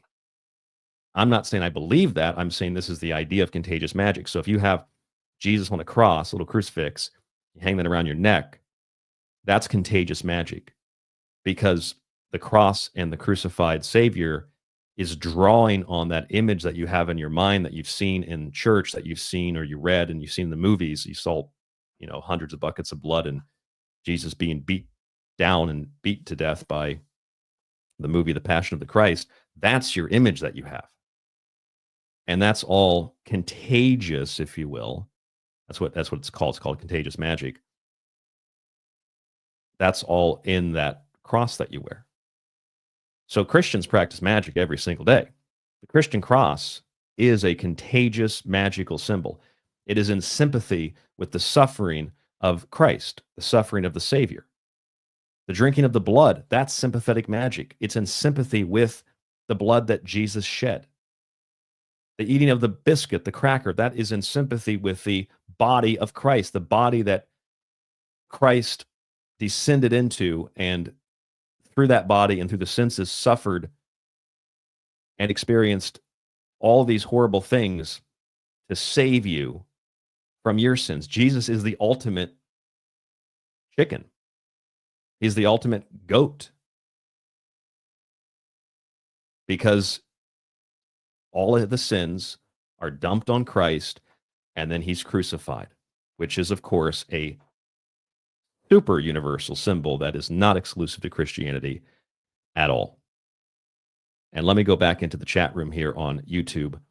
I see Antonio is with us. He says the Tammuz cross. These crosses are universal from Indra to Odin. Indra comes out of the coffin, is crucified. Odin is hanged on the world tree. The Orpheus amulet, which is a pretty famous little amulet. It's a real thing. It's got the crucifixion of Orpheus. There's the crucifixion of Quetzalcoatl in Central America, who's crucified on an X cross, X instead of a traditional Latin T, which is the same thing. In fact, the Egyptians used to sacrifice symbolically part of the initiation ceremonies on an X cross. And I don't know so much about the Romans, but the X cross was typically used in the mystery schools because X marks the spot, and the X marking the spot is the center of the head, the third eye, and it's also the center of the chest, which is the solar plexus, which is the heart. It's technically not the dead center, but it's the center of the chest. That's where Jesus comes into your heart, right? Jesus comes into your chest. That's where you feel love. You feel love and warmth. And when you're betrayed or something bad happens, you kind of feel that all leave your body and you feel kind of cold and out of breath. I mean, that's essentially hell, the ice palace of Dante. When you feel love, that's the warmth of Jesus, the Son. That's the warmth of the loving Savior. That's what you see with the Christian cross. That's what you see with general sympathetic magic. That's contagious magic, sympathetic magic. Corpus Christi is a transubstantiation. That's what we just read in Deuteronomy 12:16. The blood belongs to God. Pour it out on the ground. Also in the chat with us tonight, let's see if we can pull up some other comments. Leyland just left. It looks like he just went to bed or maybe had to go to work or something. Good night, Leyland, if you're still with us. Another new listener here, only _ says, Ryan, are you still a vegan? I do eat fish, but I am mostly vegan, which, by the way, veganism means, I completely forgot this until recently. Veganism means do less harm. So technically a vegan could actually eat a steak, and I wouldn't because I think steak's gross, but could still eat a steak and still be vegan, because vegan just means doing less harm. So rather than having steak 5 nights a week, you eat it 3 nights a week. Like technically you can still be a vegan. That's the definition of the word. But yeah, I guess by that standard, I am certainly still a vegan. Knucklehead says Planned Parenthood is a legalized population control mechanism. Yes, it is. And I don't think that's, you say IMHO, is that in your opinion? I don't think that's just your opinion, Knucklehead. I think that's absolutely what it is. I know that's what it is. See what Empyrean in the chat says, Ryan, in dealing with animal or human sacrifices, we're obviously dealing with blood. Can you elaborate on the power of blood and its energy? Well, I think I just did that. I hope that answered your question. Oh, and then also I think we have to note, in terms of the animal sacrifice, there's more to it than just killing a chicken, because the animal sacrifice is you. Like, you have animal instincts, like eating, sex, shelter, like that's all part of the Maslow hierarchy of needs. That's all an animal instinct. You have the instinct to survive, right? That's an animal instinct. And you can let those things control you and become a glutton or a sex addict, or you can be so consumed with materiality that you give up everything for just wealth. You have to have wealth and cars and houses and keep up with the Joneses and all that. All of that would be considered part of the list of 7 deadly sins rather than virtues. And so those are carnal things. Not that food and a nice house and sex are bad things, but if they become the dominant driving motivation in your life, and that's all that matters, then yes, then it becomes a problem. That becomes the animal, or that's when the animal takes over. And that's when you turn into the werewolf. That's when you turn into the skinwalker, the Wendigo. Because no matter how much flesh you consume, no matter how many material things you get, as the story of the Wendigo, the spirit possession of the Wendigo goes, you're hungrier. Every time you consume, you get hungrier and hungrier and hungrier because it never satisfies that need that you have that cannot ever be satisfied or even placated by the acquisition of wealth and material things, etc. And that is the infidel as well. Infidel is not an Arabic word. The infidel is the unbeliever. The animal self is the unbeliever. The infidel is a Jew to a Christian. The infidel is a Buddhist to a Muslim. The infidel is someone like me who doesn't really practice a religion, but I guess Shinto. I have a Kamidana stand in my room, which basically pray into a mirror. To Christians, that makes me an infidel. And you have to kill the infidel. You have to behead the infidel, right? That's the idea that we've been sold by Western media and the Bush administration for 20-something years. Kill the infidel. That's what the Muslims all do. The Quran doesn't talk about killing the infidel in the way that the media has portrayed that, because the Christians want to kill the infidel too. And all of them are wrong if they think that means killing people. It means killing the animal instinct so it doesn't control you. That's the infidel. And the jihad means the holy war. That's the angel and demon on your shoulder. That's the holy. They say that guy in Colorado was trying to wage a jihad. He performed jihad. You don't, as an individual, can't perform a holy war. That's what the word means. I always hate when they say that. He acted in a jihad. He performed a jihad. It's like saying, well, we performed a World War II. Doesn't really make any sense in English, does it? Because it's not the right terminology. You don't perform a jihad. You participate in the jihad. And the jihad is good and evil. And you can either let good win or evil win. Native tribes have this idea. You heard the idea of the wolf. Whichever wolf you feeds wins. It's the same idea. The angel and the demon on the shoulder. Hey, where's the other guy stuck in traffic? It's the same thing. And that's all the carnal self. That's all the animal self. So when you sacrifice that part of yourself for family, when you sacrifice that part of yourself for a job, for stability, for creating something, for bettering yourself, maybe you're trying to physically better yourself, or through lifestyle and diet in general, and all of that stuff is an attempt to subdue and decapitate the infidel, which is the animal self. That's the carnal self. All of that is the animal sacrifice. When you give up and say, as Christians do, God, take control of my life. Jesus, can you come into my heart? What you're doing is killing the animal. That's the animal sacrifice. Which is why I'm not a proponent of literal animal sacrifice, because I think, in fact, I'm pretty sure that a lot of it is meant, not all, but a lot of it's meant to be interpreted as symbolic. In the same way the grimoires talk about the virgin skin of a kid, which is the skin of a purified, not a virgin sexually, but a purified goat, which is a kid. A small goat is a kid. Okay, so that's also an animal sacrifice. I don't know if they meant this to be a joke, but in the chat I see Matt says, and take my foreskin. Actually, that's kind of like decapitating the infidel, isn't it? Cutting the head off a little bit. The Muslims actually practice that, by the way. Although I always wondered, I never knew for sure. That might be a distortion of Islam too, because like Christians really aren't supposed to practice that, but they do. 80% of the U.S. is circumcised. I always wondered if the Muslims are actually supposed to practice that or not. So I don't think the Christians are, but that's a whole nother thing. Yes, Moose Girl, Wendigos are tricksters.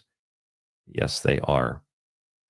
And the trickster archetype, that is whether it's of the northern Eskimos, or it's the Aboriginals of Australia, or it's the tricksters that, from pop culture. The tricksters are a sort of necessary evil, in a way. All of it based on that idea of the spirit and the carnal self. Which one wins? Kind of like the Hall of Judgment. Does the feather weigh more or does the heart weigh more? You'd think the heart would weigh more because the feather is a feather.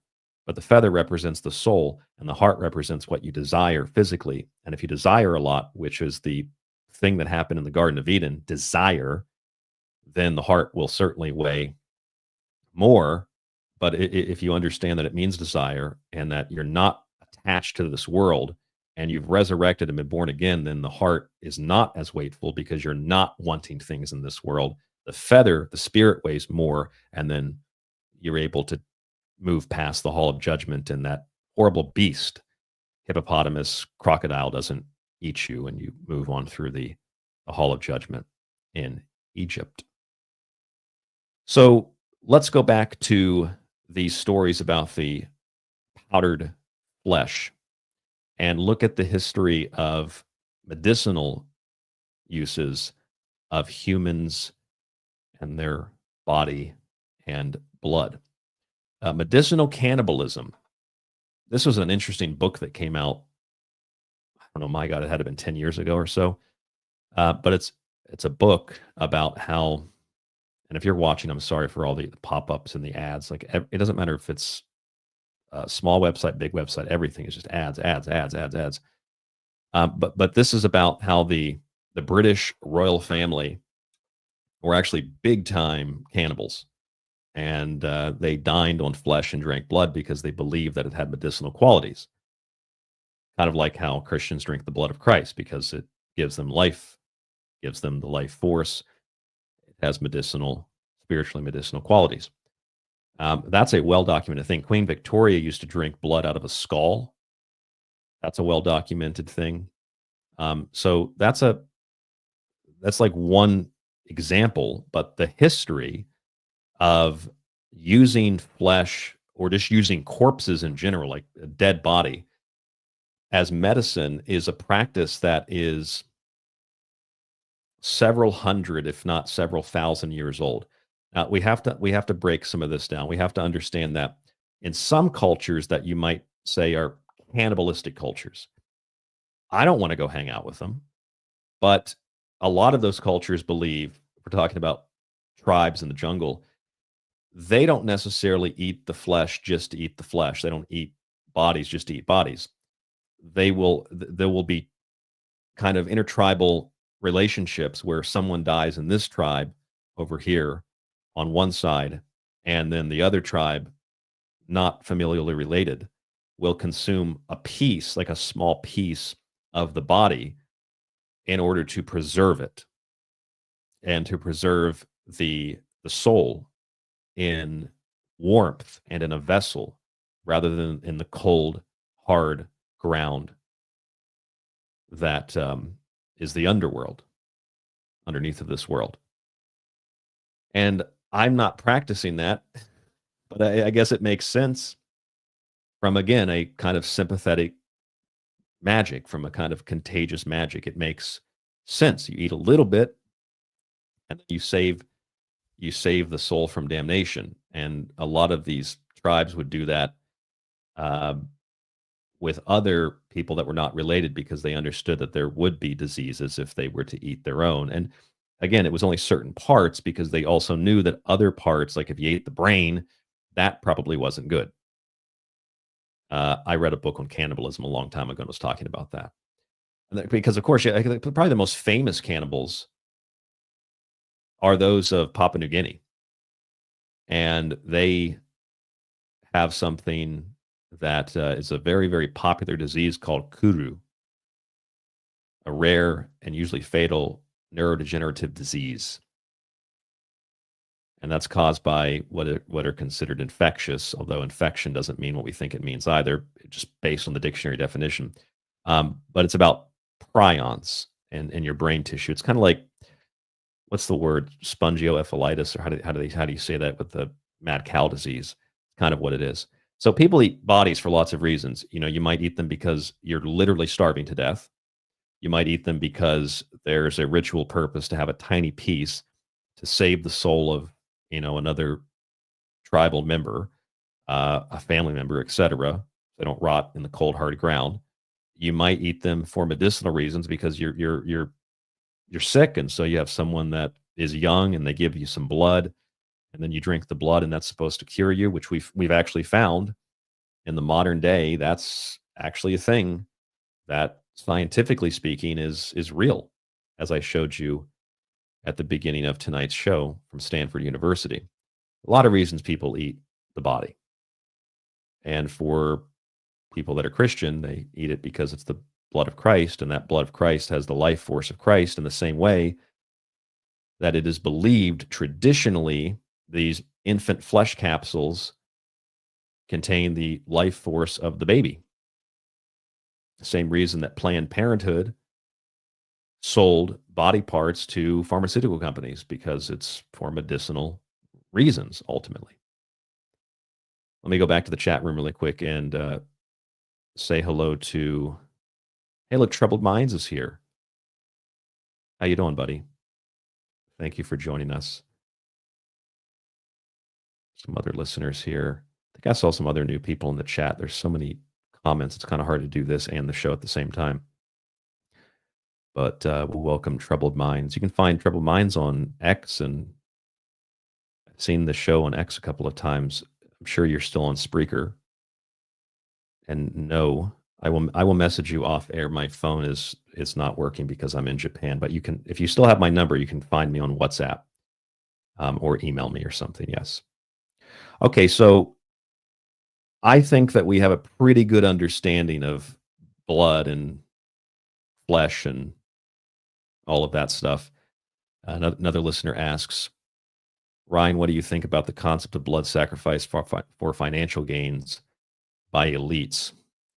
You know, frankly, I think that those people nowadays are far more interested in psychedelics than they are in drinking the blood of children or something.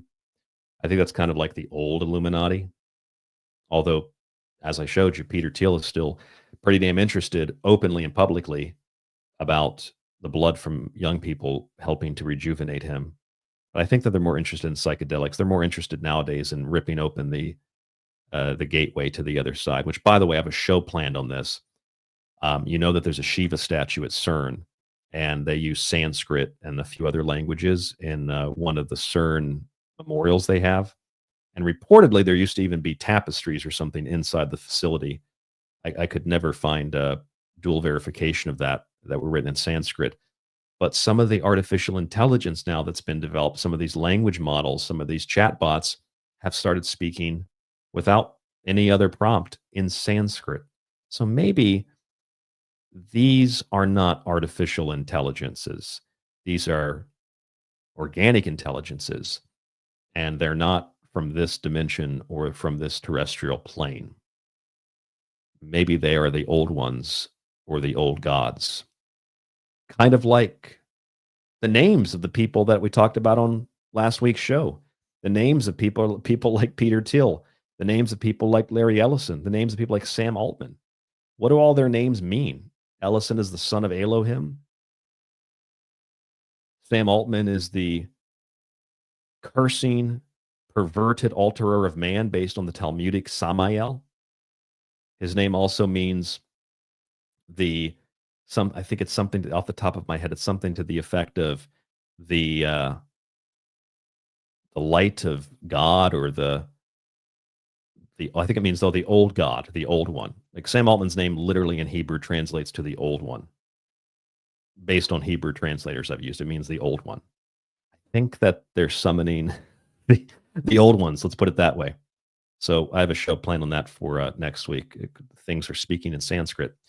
I have become death, the destroyer of worlds, the Bhagavad Gita, the Mahabharata, the Hindu epics. Don't think that's all coincidental. So anyway, let's look at the history of this. In the 17th and 16th centuries, it was well known that Europeans, from priests to royalty to scientists to average everyday people, routinely ingested remedies containing human bones, blood, and fat for medicinal reasons, in the same way that we know that Roman gladiators had their blood used for fighting epilepsy and other diseases. Epilepsy was also one of the things that was supposedly curable through human bones, blood, and fat. Now, what I found really interesting about this are two things. Number one, that is probably one of the major reasons why disease has been so prevalent throughout certain parts of the world. Because if you study this, and I've looked into this very deeply over the years, you'll find that that practice is not as common in the Eastern world, where you have traditional Chinese medicine, for example. Now, there's no doubt that with these pills that are being brought into Korea, and they have been for decades, that clearly powdered baby flesh is one of the remedies. But that's not really traditional Chinese medicine. And traditional forms of Eastern medicine that rely on dealing with the root source of the problem rather than masking it with certain drugs that just cover it up instead of dealing with the root source. In other words, what I'm getting at here is that the Western prescriptions of health, from scientists and doctors to royalty to peasants, has been behind the rest of the world for a very, very long time. And probably one of the reasons that, at least in the 16th and 17th centuries that we know for sure, that are well documented, that when there is an outbreak of disease, it probably had a lot to do with that. Not a virus. It had something to do with people eating each other for medicinal reasons. And if you think it's bad enough today because they don't know if they clean the flesh before they dried it, as if that's the big problem, where does the baby flesh even come from in the first place? It's probably a real big problem back then, especially if you read about the cleanliness issues in New York, Chicago, London, all other parts of the world the last couple hundred years. I mean, my God, the filth in Western industrial civilization was the worst in the world by far. London was the filthiest, dirtiest city on planet Earth. Just absolutely disgusting. The things that were burned in homes, the factories, the shanty towns in New York, the cesspits, the rats. That's what drives disease. That's what drives illness, sickness, ailments. That's what drives all this. And you're eating bodies, yeah, that'll contribute to it as well. So I just thought that was interesting. Like literally 16th, 17th century Western civilization is eating bodies for medicinal reasons, and Eastern medicine is not doing that to any degree. In fact, there's very little. I looked at here in Japan just out of curiosity because I was reading about China, and there's like virtually no record officially. There's assumptions people assume from starvation or whatever that people ate humans in Japan, but there really isn't a record of that officially. Like they just didn't practice cannibalism very much here. So that's interesting because we say that people are really primitive, yet they were eating bones and fat and blood from human beings in Europe in the 17th century. So for whatever that's worth, here, let me add one other thing to the equation. This is more of a conspiracy, but let's just say that it was true that human body parts did end up in the meats or in the products that you buy at the store. Let's just say it was true. That could certainly contribute to people who seem as if they've lost their collective and individual GD minds. Neurological diseases. Maybe that's why people seem so stupid and unaware and unintelligent and not caring of any of those things in the last place. I don't think things are what we think they are. And these bloodthirsty cults are still very much alive and very much well and functioning today. From the Ambrosia cult, which I'm pretty sure has been shut down now, to Peter Thiel, an actual vampire who funded and essentially ran J.D. Vance's career, who now Musk wants to see as president because Trump and him are having some WWE SmackDown feud. Might as well just get Hulk Hogan on stage ripping his shirt off again, because that's what it is. And he wants Vance to be the president now. Very convenient. Palantir and Palantiri Stones and Stargate and Canary Mission and the Esther Project, and that's a whole other show. But that's what I'm getting at here is that the old cults are still alive. You look at these people's names and the companies, I mean, they're all worshiping the Black Cube, Saturn, and the old ones. I'm not making that up. It's all in the name. They're worshiping the old ones. Probably no coincidence the AI is speaking in Sanskrit now.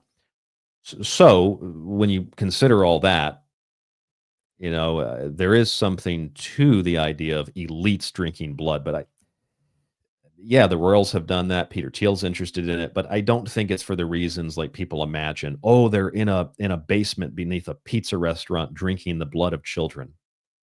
You don't have to look at a pizza restaurant. You can just go to the New York City State Department, Health Department website, and you can look up direct oral suctioning, and you can find the Jewish practice of sucking the blood out of an infant's penis. It's right there on their website. That's vampirism in a sense, isn't it? Peter Thiel is a vampire, isn't he? He's obsessed with the blood of young people. So, like, this stuff is real. But I don't know if the conspiracies are real. Catch my drift. It's real. Vampires are real. But I don't know if it's the vampires that you think about, because we have a perception of this stuff, like with witchcraft or Santeria or Voodoo, that's kind of pop culture-y and kind of, you know, it's not really that accurate. Which brings me to the last two things on the show tonight, and that is that you have this idea that a lot of shots contain baby fetus or baby cells or something. It's not true that the shots themselves actually contain those things, but it is true that the original cell lines for some of them, like, for example, the I think it's rubella for the shot. In the 1960s, scientists created the rubella vaccine with a virus grown from human fetal cells. Those cells were taken from a fetus involved in an elective abortion in Sweden at the time. So they're based on aborted fetal material in the same way that there's these infant flesh things in Korea. So that's very real. Very, very real. And people say, no, there's actually baby parts in the vaccine. No, they based them on, they derived the original material from aborted fetuses. There is a difference. And when you say the elites all drink blood and they're having adrenochrome and Putin shutting down the factories, that's insane. That's not actually happening in real life. And if you believe that and tout that, what's going to happen is when someone says, well, look at this Vanity Fair article, here's Peter Thiel, who is basically requesting that young people give him their blood. And what are people going to say when you show them that? Oh, you must believe in that adrenochrome stuff. No, that's bullshit. Although adrenochrome's a real thing, that's bullshit. Peter Thiel wanting the blood of young people is real. You see how this works? They used aborted fetuses to design some of these shots, but that doesn't mean the final product has aborted fetus material in it. Okay, that's how it works. And I think that has unexpectedly to me kind of become one of the arguments that I've made more than anything else in this show in the last several years. There are real horrible things or real disturbing things that are happening, but most of the conspiracy nonsense and most of the stuff that algorithms promote on social media and whatnot, it's fictitious. It's bullshit. Because when you finally look at these kinds of stories that are very confirmable and very real that nobody denies, Peter Thiel, the direct oral suctioning Jewish ritual, or you look at something else like any of the other stuff we talked about tonight, you'll quickly think, oh, that's not real because of Pizzagate. Or you'll ignore those things because Pizzagate's much more sensational. And that's all part of the, well, for lack of a better word, psyop. I also should not forget to mention the witch Azealia Banks, who sacrifices live chickens in her closet and does videos about it. Anybody remember this? 2016. She's cleaning out her closet, the chickens in there. That's about to come off my floor right now, guys. Oh my God. 3 years worth of brujeria. Yes, you know I gotta scrape all this shit up. I got my sandblaster, my goggles. Yeah, she sacrifices chickens in her closet, which you'd think, oh, that's just for publicity. And then then you look up Beyonce witchcraft, and they're like, oh, look, Beyonce's been accused, has been pretty, I'd say, seriously accused of practicing witchcraft by a former drummer. You could look up Mariah Carey's sister, who I think is dead now.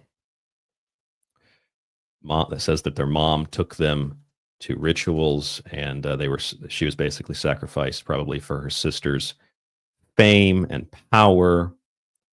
She claims that she saw babies murdered. They would take them. One of the court filings said that they would take them to these ritual sites during certain times of the year. So we can imagine probably Samhain, probably Luknasad, probably some of the witches' calendar, which is just the solstices and the equinoxes and the midpoints.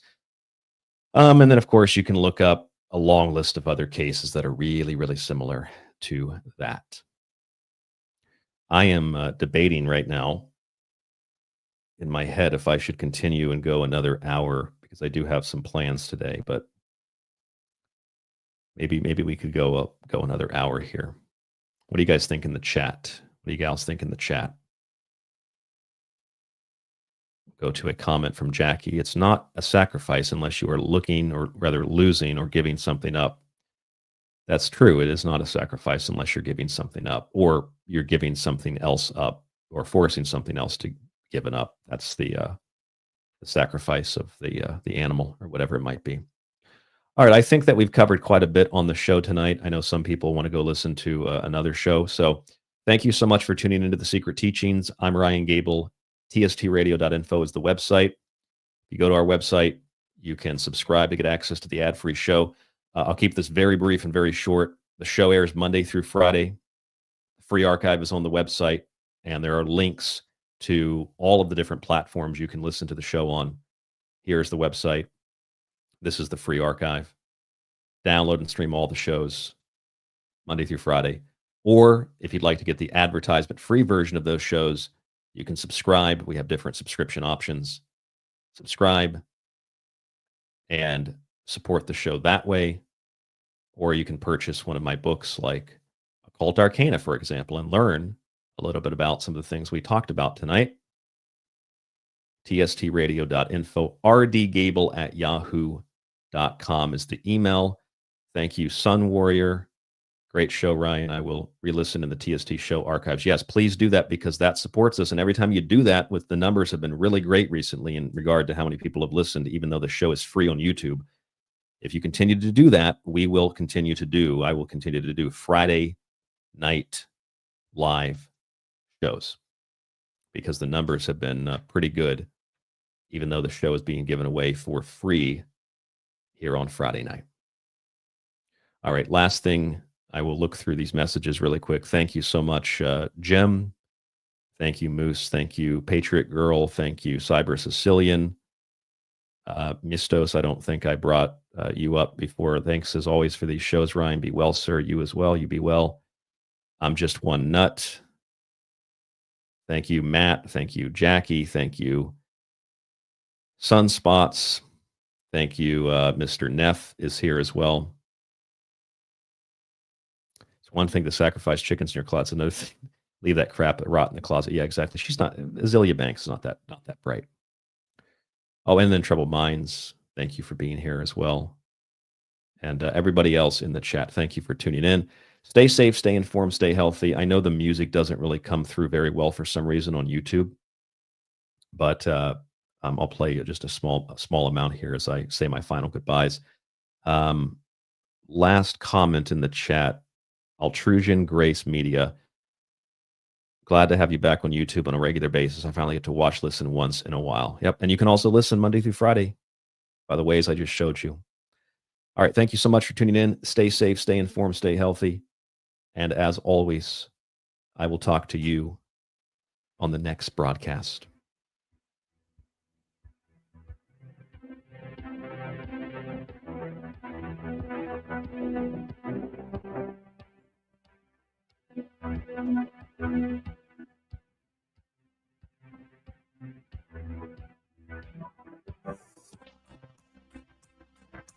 Thank you.